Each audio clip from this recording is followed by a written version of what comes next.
में और आप देख सकते हैं कि इस तरीके से फैक्ट्री को ईरान की मिसाइल ने नुकसान पहुंचाया है। कल देर रात यहाँ पे मिसाइल आके फटती है और उसके बाद आप देख सकते हैं इस फैक्ट्री की हालत पूरी तरह से खंडर में तब्दील हो चुकी है फैक्ट्री। और देख सकते हैं पूरी तरीके से जितनी भी मशीनें हैं पूरी तरह से तबाह बर्बाद हो चुकी हैं। ये अटैक उस समय कैरी किया गया जब यूएस और इजराइल की फोर्सेस ने ईरान का एक लार्जेस्ट ब्रिज गिरा दिया। उसके बाद जब सोशल मीडिया पे डोनाल्ड ट्रंप ने लिखा कि देखिए किस तरीके से आपका ब्रिज गिरता हुआ नजर आ रहा है और आने वाले दिनों में हम पावर इंफ्रास्ट्रक्चर को भी टारगेट करने वाले हैं।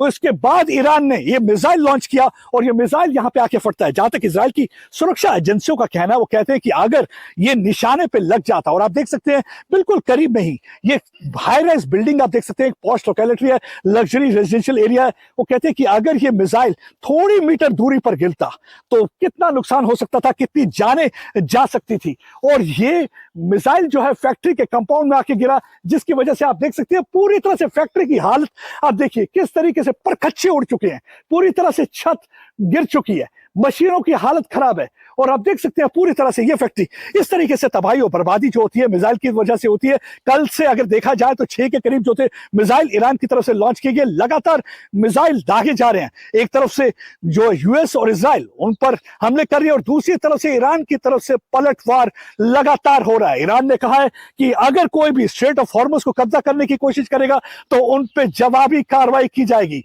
वहीं दूसरी ओर अमेरिका ने कह दिया कि वो ईरान को खंडर में तब्दील कर रख देंगे, क्योंकि वो कोशिश करेंगे कि ईरान को स्टोन एजेस में पहुंचा दें।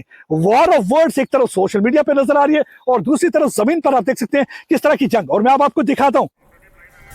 तो ये रिपोर्ट हमने आपको दिखाई हमारे संवाददाता प्रदीप दत्ता की। प्रदीप दत्ता खुद हमारे साथ इस वक्त जुड़ गए तेल अवीव से। इस वक्त तेल अवीव में कहां मौजूद हैं आप? और अभी अभी जो रिपोर्ट हमने आपकी देखी वो हैरान करने वाली कि किस तरीके से मिसाइल हमले में पूरी फैक्ट्री तबाह हो गई।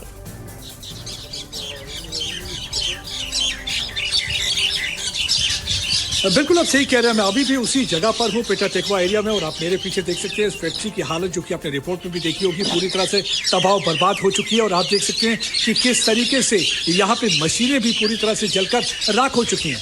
देखिए आसान बहुत लगता है जब आप टेलीविजन पर वॉर देखते हैं, लेकिन अगर आप ग्राउंड जीरो पर आएंगे तो एक अंदाजा हो जाता है कि जो जंग होती है कभी भी अच्छी खबर नहीं लाती, बल्कि एक डेथ और डिस्ट्रक्शन लाती है। और वही कुछ देखने को इस इलाके में भी मिल रहा है, चाहे इजराइल की बात करें या चाहे ईरान की बात करें, जहां एक और वहां पे उन्होंने पुल गिरा दिया। उसके बाद से हमने देखा कि ईरान की तरफ से जवाबी हमला हुआ है। और हालांकि ईरान ने कह दिया कि 10 और पुल हैं, जिनको 8 और पुल हैं जिनको गिराने की कोशिश करेंगे कुछ खाड़ी मुल्कों में, जिसका इस्तेमाल अमेरिका की फोर्सेस कर रही है। मैं एक बार फिर से अपने दर्शकों को दिखाता हूं। आप देखिए इस फैक्ट्री की हालत, आप देख सकते हैं कि इस फैक्ट्री की क्या हालत हुई है, किस तरीके से इस फैक्ट्री को खंडर में पूरी तरह से तब्दील कर दिया गया। आप देख सकते हैं कि इसकी छत के पूरी तरह से परखच्चे उड़ चुके हैं। और साथ ही में अगर देखिए, अगर ये मिसाइल यहां ना गिरती, थोड़ी दूर जाके गिरती, आप मेरे पीछे देख सकते हैं कि हाई राइज बिल्डिंग आपको नजर आएंगी। अगर ये बिल्डिंग्स के अंदर जाके मिसाइल गिरती तो आप सोच सकते हैं कि कितना नुकसान हो सकता था, कितने लोगों की जान जा सकती थी। और पिछले कुछ दिनों से हमने देखा लगातार सिविलियन इंफ्रास्ट्रक्चर को टारगेट किया जा रहा है। जहां तक यूनाइटेड स्टेट्स की बात करें, वो भी वहां पे सिविलियन इंफ्रास्ट्रक्चर को टारगेट कर रहे हैं।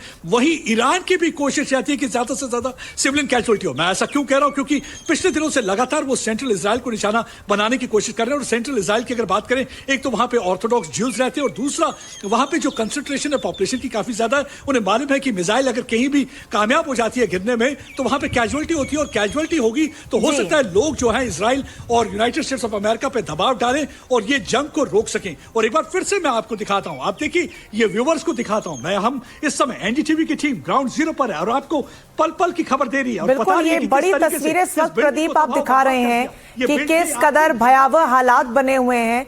और आपने बिल्कुल ठीक कहा कि स्टूडियो से बैठकर या टीवी स्क्रीन पर देखकर ये तस्वीरें आप तस्दीक नहीं कर पाएंगे कि कितना भयावह हादसा रहा होगा। प्रदीप, अगर आप बता पाएं कि किस चीज की ये फैक्ट्री थी? ग्राउंड के मलबे को भरा जा रहा है क्योंकि क्रेटर जैसा बन गया था, एक बहुत बड़ा गड्ढा बन गया था। जहां भी कहीं बैलिस्टिक मिसाइल गिरती है, ये टारगेटेड अटैक था। क्योंकि जब पुल गिरा उसके बाद जब सोशल मीडिया पे डोनाल्ड ट्रंप ने एक मॉकिंग सा एक मैसेज डाला जिसमें उन्होंने कहा कि आप देखिए किस तरीके से आपके ब्रिज को गिरा दिया गया है, उसके बाद से वहां से जो है मिसाइल दागे गए, 6 के करीब मिसाइल दागे गए, कुछ इंटरसेप्ट हो गए और एक मिसाइल जो है इस एयर स्पेस को पेनिट्रेट करने में कामयाब हो गया। और आप देख सकते हैं, मैं आपको एक बार फिर से दिखाता हूं, मैं पूरी तस्वीर आपको दिखाता हूं कि किस तरीके से इस फैक्ट्री की हालत देख लीजिए, मशीनों की हालत देख लीजिए, और अगर यहां पे लोग मौजूद होते तो क्या हालत होती, कितना नुकसान हो सकता था अगर ये थोड़ा अटैक जल्दी हो जाता। लगातार कोशिश की जा रही है कि सिविलियन इंफ्रास्ट्रक्चर को तबाह बर्बाद किया जाए। आप देख सकते हैं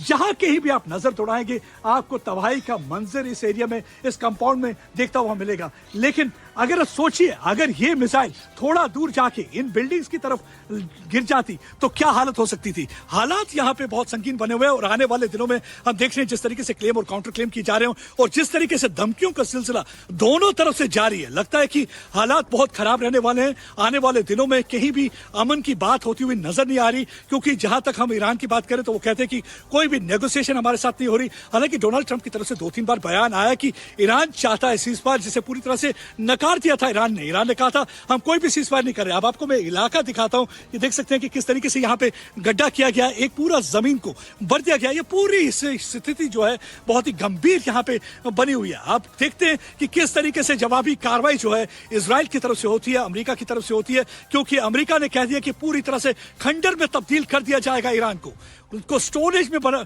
फिर से एक बार भेज दिया जाएगा।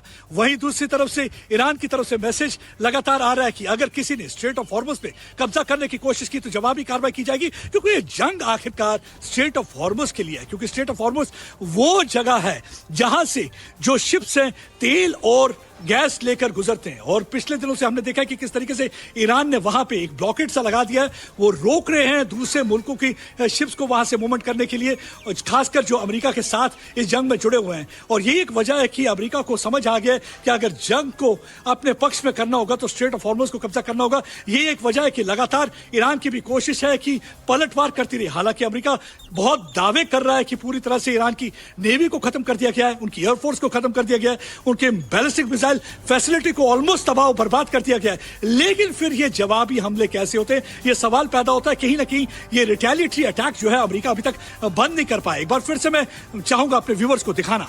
आप देख सकते हैं कि एनडीटीवी पर तस्वीरें आपको ये नजर आएंगी। एनडीटीवी सिर्फ एक चैनल है जो आपको ये सारी तस्वीरें लगातार दिखा रहा है किस तरीके से तबाही होती है मिसाइल जब भी कहीं दागी जाती है या मिसाइल कहीं भी फटता है। क्योंकि आपको बहुत आसान लगता है जब आप ड्राइंग रूम या बेडरूम में बैठकर ये तस्वीरें देखते हैं कि मिसाइल आज यहां से दागेगी, मिसाइल वहां से दागेगी। लेकिन जब आप ग्राउंड जीरो पे आएंगे आपको समझ आएगा कि उस समय क्या होता है। धरती पूरी तरह से कांप उठती है, लोगों में खौफ का माहौल हो जाता है, एक डर पैदा हो जाता है, क्योंकि उसकी कंपन खारी उस इलाके में नहीं बल्कि दूर दूर तक उसकी कंपन जो है महसूस की जाती है। और यही कुछ कल ऐसा हुआ। हम उस समय टेल अवीव के इलाके में थे, लेकिन वहां भी हमें महसूस हुआ कि कहीं नजदीक में कुछ फटा है।